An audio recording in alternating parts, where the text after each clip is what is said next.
Perkenalkan, nama saya Iketut Dendi Wahyu Saputra dengan NIM 20030610.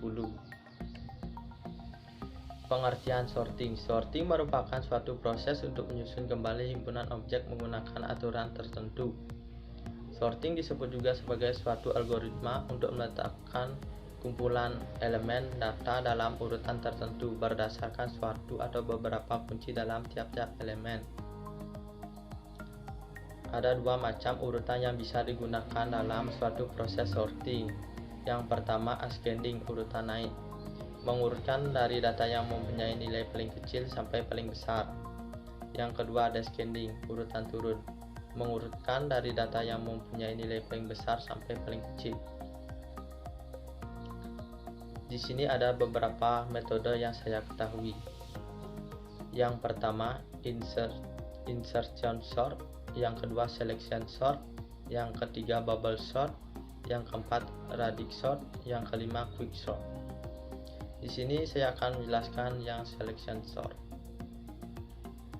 Selection sort adalah metode sorting di mana elemen-elemen dibandingkan satu per satu sampai pada elemen terakhir dan disusun berdasarkan ketentuan berlaku, misalnya dari terkecil ke terbesar. Contoh, kita memiliki array seperti di bawah ini.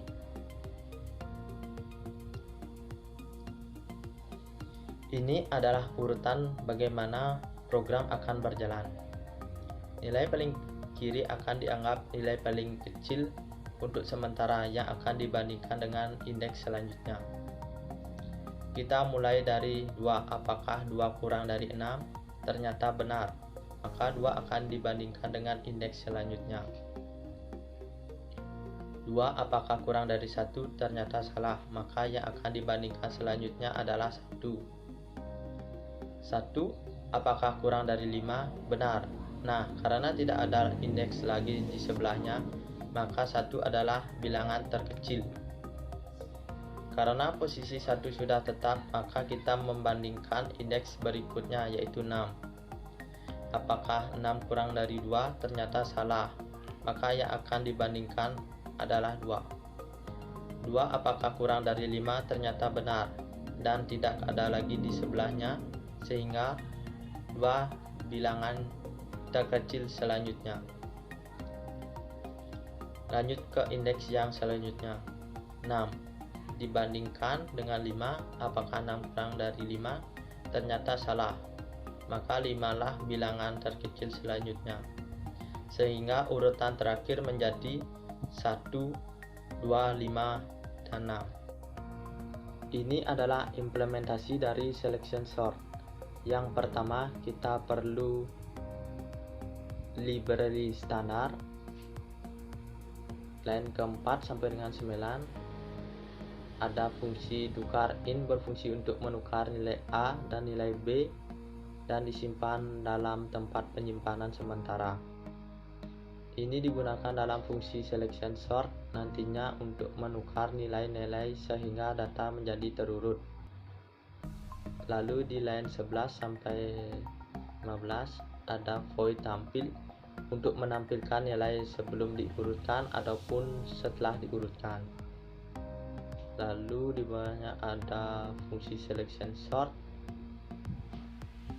Di line ke-19 sampai dengan 25 ada program yang kita implementasikan untuk saat ini. Dan di bawahnya ada fungsi utama, yaitu kita menampilkan data sebelum diurutkan, baru kita masukkan beberapa angka-angka tersebut yang disimpan dalam array. INTN sebarangan sys of array atau sys of array 0 ini berfungsi untuk memberi panjang pada array, sehingga jika kita menambahkan data maka panjang dari array otomatis bertambah.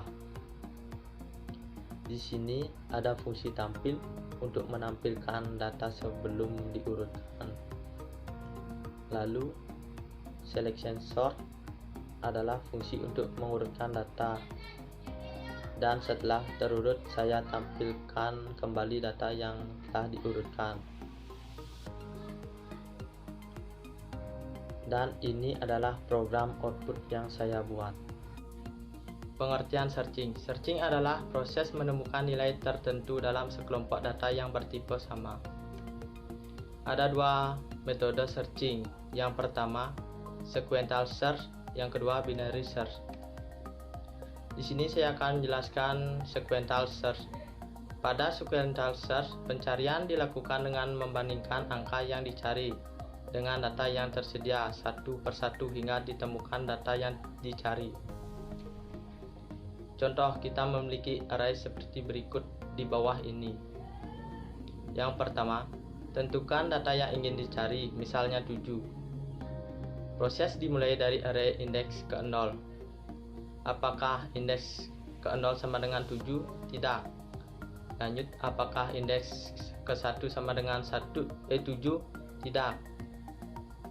Lanjut, apakah indeks kedua sama dengan 7? Tidak. Dan lanjut, apakah indeks ketiga sama dengan 7? Tidak. Lanjut, apakah indeks keempat sama dengan 7? Benar. Jika benar, akan tersimpan di array. Karena indeks telah mencapai yang terakhir, maka program juga akan berakhir. Akan tampil angka 7 ditemukan pada array indeks keempat, dan total data yang ditemukan adalah 1. Ini adalah contoh implementasi dari sequential search. Yang pertama, gunakan library standar. Lalu di bawahnya ada fungsi utamanya. Lalu di bawahnya lagi, di sini ada perulangan yang akan mengulang data satu persatu. Lalu dibandingkan apakah data sama dengan data yang kita cari. Oke, misalnya tadi kita mencari angka 7. Apakah setiap data pada indeks sama dengan 7? Itu dicari di sini. Jika ketemu, maka ditampilkan data ditemukan pada indeks kesekian. Lalu jika tidak ketemu, maka menampilkan data tidak ditemukan. Dan terakhir adalah total data yang ditemukan, yaitu jumlah indeks yang berisi data yang kita cari. Dan ini adalah output program yang saya buat. Heap and priority. Heap and priority merupakan metode untuk mengurutkan suatu data berdasarkan prioritas. Data bisa saja sudah tersedia ataupun nantinya diinput oleh user. Lalu data yang sudah diinput atau tersedia itu akan diurutkan secara max heap ataupun secara min heap, tergantung pada implementasinya. Max heap dan min heap. Min heap, nilai parent harus lebih kecil dari kedua chartnya, dan juga sebaliknya di max heap nilai parent harus lebih besar dari kedua chartnya. Implementasi heap and priority.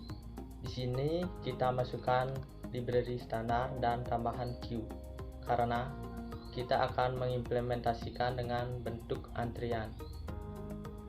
Di sini langsung masuk ke fungsi utama, menampilkan array maksimal 10 digit.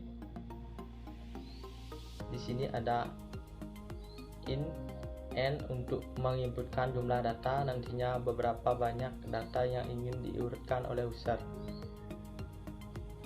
Lalu ada fungsi for untuk menginputkan datanya dari data ke 1 sampai dengan ke n, tergantung inputan user.